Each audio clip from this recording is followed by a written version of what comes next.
folks, welcome to our turntable demonstration.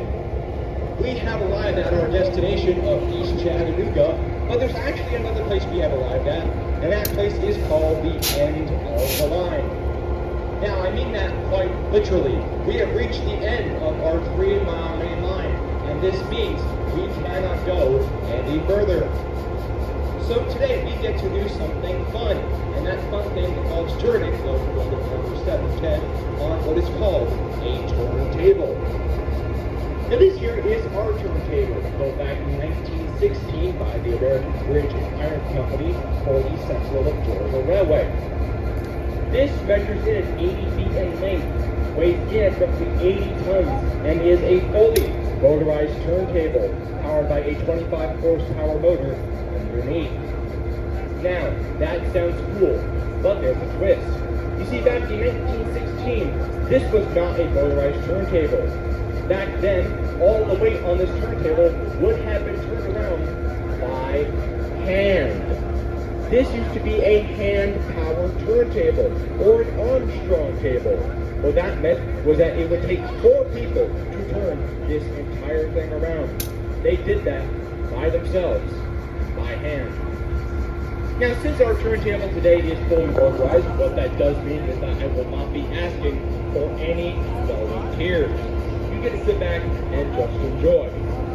But turning our turntable today is your conductor, Travis, and when he gets over here, he's going to use a special little item of his called a finger. Now, this finger, folks, is called the magic finger, and I kid you not, this finger is very magic. What Travis is going to do, he's going to use his magic finger. He'll touch a button or two. And when he does that, well, folks, I have just 2 words for you. Will spin.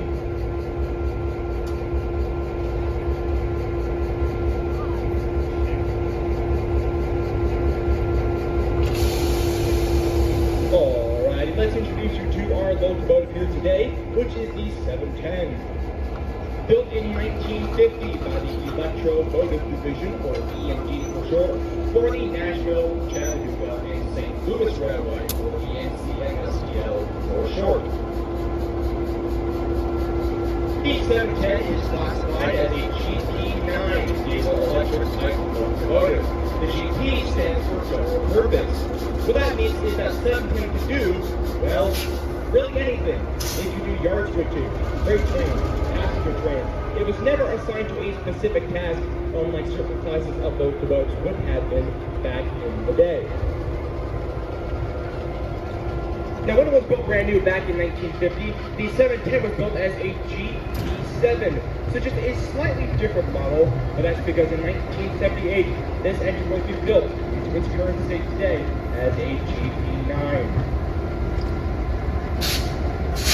710 ran for the NCNSTL until 1957, when that company was absorbed into its parent owner, the Louisville and Nashville Railroad, or the LNN. Then, in the 1970s, it was acquired by a newly formed railroad company at the time, you might have heard of it, called Amtrak.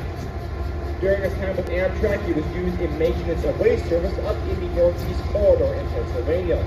It helped repair those main lines because they were prone to wear and tear from high-speed rail. She served in that capacity until about 2004, when Amtrak no longer needed the engine and it was retired from active service. It was after this she was sold off to the museum, and thereafter the following year, where she was restored back to her glory days on the Nashville, Chattanooga, and St. Louis Railway. Today's 710 is our oldest operating diesel locomotive at 75 years of age, which in terms of diesels, that's ancient. Now, as we turn the 710, the rest of our train sits back on what's called track number 1. But we're not going back there quite yet. We're going to take this turntable, and what we're going to do is move it over to the track next door. This track right over here, folks, this is track number 2.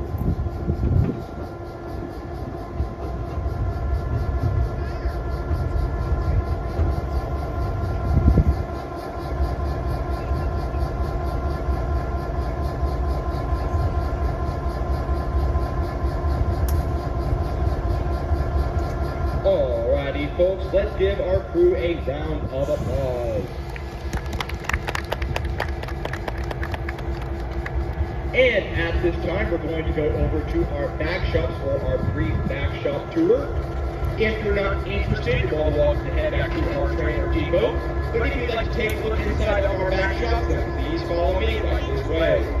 Once again, our shop tour begins crossing like this way. Thank you.